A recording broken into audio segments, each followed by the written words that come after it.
So hi welcome back to our channel. ఈరోజు నేను ఐఏపీఎం నుంచి ఇంకొక ప్రాబ్లమ్ ఎక్స్ప్లెయిన్ చేస్తున్నాను. సో లాస్ట్ వరకు వినండి, అయితేనే అర్థమైపోతుంది. నేను ఆల్రెడీ ప్రాబ్లమ్ చేశాను, అది క్యాలిక్యులేషన్ పార్ట్ ముందే చేసేసి ఎక్స్ప్లెయిన్ చేస్తున్నాను, ఎందుకంటే వీడియో లెంత్ ఎక్కువ అవుతుందని చెప్పేసి ఇలా నేను ఆల్రెడీ నోట్ చేసి ప్రాబ్లం మొత్తం క్యాలిక్యులేట్ చేసిన తర్వాతనే వీడియో చేస్తున్నాను. ఓకేనా? సో లాస్ట్ వరకు వినండి. సో ఈ ప్రాబ్లం ఏంటంటే, ఎప్పుడైతే మనకు రిటర్న్ పర్సెంటేజ్ అలాగే ప్రాబబిలిటీ పర్సెంటేజ్ ఇచ్చినప్పుడు ఈ ప్రాబ్లం ఇలా చేయాలి. ఇంతకుముందు వీడియోలో నేను ఏం చేశాను, టోటల్ ఇన్వెస్ట్మెంట్ వాల్యూ ఇచ్చినప్పుడు వాటిని ఇండివిజువల్ వాల్యూతో డివైడ్ చేసి మనము ప్రాబబిలిటీ పర్సెంటేజ్ చేసుకోవాలి, అప్పుడే రిటర్న్ కనుక్కోవడానికి ఉంటుంది. సో ఇక్కడ డైరెక్ట్గా మనకు ప్రాబబిలిటీ పర్సెంటేజ్ ఇచ్చాడు, రిటర్న్ పర్సెంటేజ్ ఇచ్చాడు కాబట్టి డైరెక్ట్గా మనం ఫార్ములాలోకి కన్వర్ట్ చేసేసుకుంటే మనకు రిటర్న్ వచ్చేస్తుంది. ఓకే, సో ఇక్కడ మనకు రిస్క్ కూడా ఫైండ్ అవుట్ చేయమంటున్నాడు. సో ఇప్పటివరకు నేను రిస్క్ ఫైండ్ అవుట్ చేసే వీడియో చేయలేను. సో మంచిగా వినండి. సో ఇది 8 మార్క్స్కి వచ్చింది ఇంతకుముందు. ఓకేనా? సో జాగ్రత్తగా వినండి. Okay, so first of all మనం క్వశ్చన్ చూసుకోండి. మనకు రిటర్న్ పర్సెంటేజ్ ఇచ్చిండు, ప్రాబబిలిటీ పర్సెంటేజ్ ఇచ్చిండు. సో ఇట్లా డేటా ఇచ్చి మనకేమని అడుగుతాడు, from the following information calculate return and risk అని చెప్పేసి అడుగుతాడు. సో ఫస్ట్ ఆఫ్ ఆల్ మనం ఏం చేసుకోవాలి, మనకు రిస్క్ డైరెక్ట్ ఫైండ్ అవుట్ చేయడానికి ఉండదు. First of all return find out చేసుకుంటేనే మనకు రిస్క్ వస్తుంది. సో ఫస్ట్ స్టెప్ ఏంటి, మనకు calculation of return. So calculation of return ఏంటి, మనకు డైరెక్ట్ ఫార్ములా ఏంటి, summation of RI into PI. PI into RI అని రాసుకోవచ్చు, ఆర్ఐ ఇంటూ పిఐ అని రాసుకోవచ్చు, పిఐ ఇంటూ ఆర్ఐ అని రాసుకోవాలి యాక్చువల్గా. ఓకే, సో పిఐ ఏంటి, ఇక్కడ ప్రాబబిలిటీ పర్సెంటేజ్. ఆర్ఐ అంటే ఏంటి, రిటర్న్ పర్సెంటేజ్. సో ఇక్కడ ఏముంది, సమ్మేషన్ ఉంది. సో పిఐ ఇంటూ ఆర్ఐని ప్రతి టర్మ్కి చేసుకుంటూ పోయి మల్టిప్లై చేసుకోవాలి. సో మిగతా అంత తర్వాత ప్రతి టర్మ్స్ని సమ్ చేయాలి. ఇక్కడ చూడండి, సో ఇక్కడ ఏం చేశాను, return into probability 12 into 0.2 plus 10 into 0.1 plus 8 into 0.3 plus 12 into 6 into 0.2 plus 12 into 0.2. So ఇట్లా చేసుకున్న తర్వాత మళ్ళీ వాటిని మల్టిప్లై చేయాలి. చేసిన తర్వాత వాటిని అన్నిటిని సమ్ చేసుకుంటే మనకు 9.4 వస్తుంది. సో మనకు ఫైనల్గా క్యాలిక్యులేషన్ ఆఫ్ రిటర్న్ అయిపోయింది. So half of the problem అయిపోయినట్టే, ఇది అయిపోతుంది.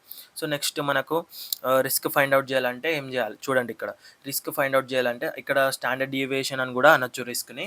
ఓకేనా?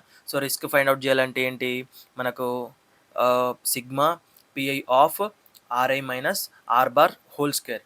సో ఇక్కడ ఇది రావాలంటే మనకు ఫస్ట్ వేరియన్స్ కావాలి. సో వేరియన్స్ ఫైండ్ అవుట్ చేయాలంటే ఈ బాక్స్ చూడండి, మంచి ఎక్స్ప్లెయిన్ చేస్తారు. So first of all variance ఏంటి, వేరియన్స్ ఎట్లా క్యాలిక్యులేట్ చేస్తారు, స్టాండర్డ్ డీవియేషన్ ఎట్లా క్యాలిక్యులేట్ చేస్తారో చూడండి. Okay, so first of all మనకు వేరియన్స్ కావాలి కాబట్టి సో ఇచ్చిన ఆర్ పర్సెంటేజ్ వాల్యూస్ అలాగే పిఐ వాల్యూస్ అన్నిటిని ఇలా ఇన్సర్ట్ చేసుకోవాలి.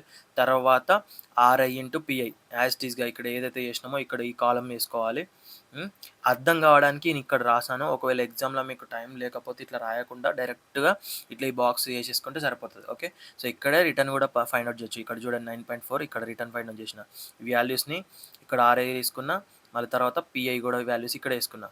సో ఇక్కడ ఏముంది, ఆర్ఐ ఇంటూ పిఐ. సో 9.4 మనకి ఇక్కడ వచ్చేసింది రిటర్న్. ఇక్కడ ఎందుకు వేసుకున్నా అంటే మీకు అర్థం కాదు అని చెప్పేసి ఇక్కడ నేను సపరేట్గా రాసుకున్నాను. ఓకే, సో నెక్స్ట్ ఏం చేయాలి, రిటర్న్ మైనస్ ఆర్ పర్సెంటేజ్. ఒక 9.4 మైనస్ 12 చేసుకుంటే మనకు 2.6 వస్తుంది. నెక్స్ట్ ఏంటి, 9.4 మైనస్ 10 0.6, 9.4 మైనస్ 8 ఏంది, minus 1.4, 9.4 minus 6 minus 3.4, 9.4 minus 12 2.6. So ఈ వాల్యూస్ వచ్చేసినాయి కదా. ఈ వాల్యూస్ని ఏం చేయాలి, మళ్ళీ దీనికి హోల్ స్క్వేర్ ఇవ్వాలి. హోల్ స్క్వేర్ తీసుకుంటే మనకి ఎంత వచ్చింది, 6.76, 0.36, 1.96, 11.56, 6.76 ఇవి వచ్చేసినాయి కదా. ఇవి వచ్చేసిన తర్వాత ఏం చేయాలి, దాన్ని పిఐ వాల్యూస్తోని మల్టిప్లై చేయండి. ఇక్కడ చూడండి, పిఐ వాల్యూస్తోని వీటిని మల్టిప్లై చేస్తే మనకి ఎంత వచ్చింది, 1.352, 0.036, 0.588, 2.312, 1.352. సో ఇక్కడ మనకి ఇవన్నీ టోటల్ చేసుకుంటే మనకు 5.64 వచ్చింది. సో ఈ 5.64 ఏంటంటే వేరియన్స్ అనమాట. సో ఇదంతా చేసింది మనం వేరియన్స్ వచ్చిన తర్వాత స్టాండర్డ్ డీవియేషన్ చేసుకోవచ్చు. ఓకే, సో ఏదైతే 5.64 వచ్చింది కదా అది వేరియన్స్. ఏది, ది సింబల్ని రో అంటారు, కానీ చాలామందికి సిగ్మా అంటారు, డిఫరెంట్గా పిలుస్తారు. బట్ యాక్చువల్గా మ్యాథమెటికల్ టర్మ్స్లో దీన్ని రో అంటారు. సో రో స్క్వేర్ ఈక్వల్స్ టు, అంటే వేరియన్స్ ఈక్వల్స్ టు 5.6. సో మనకు స్టాండర్డ్ డీవియేషన్ కావాలంటే ఏం చేయాలి, ఇగో స్టాండర్డ్ డీవియేషన్ ఇక్కడ రో equals to under root of variance. So వచ్చిన వేరియన్స్కి మనం అండర్ రూట్ ఇచ్చేసుకున్నాం అనుకో, రూట్ వాల్యూ తీసుకున్నాం అనుకో, అదే స్టాండర్డ్ డీవియేషన్. సో ఇక్కడ చూడండి, standard deviation risk root of variance. So, root of variance ఏంది మనకు 5.64. సో, మనకొచ్చిన ఏంది ఆన్సర్ 2.37. ఓకే. సో, సింపుల్‌గా ఉంటది. 8 మార్క్స్‌కి వచ్చే ఛాన్సెస్ ఉంటాయి చాలా. ఇదే కాన్సెప్ట్ పైన అడుగుతాడు. ఓకేనా. సో, ఇది చాలా సింపుల్‌గా ఉంటది. నెక్స్ట్ టిపికల్ ప్రాబ్లమ్ ఏంటంటే అక్కడ మనకు స్టాండర్డ్ డీవియేషన్ ఇస్తాడు. అలాగే సెక్యూరిటీ అని ఇస్తాడు. అవన్నీ ఇస్తాడు. దాంట్లో మనం కోవేరియన్స్ ఫైండ్ ఔట్ చేయాలి. అలాగే coefficient of correlation find out చేయాలి.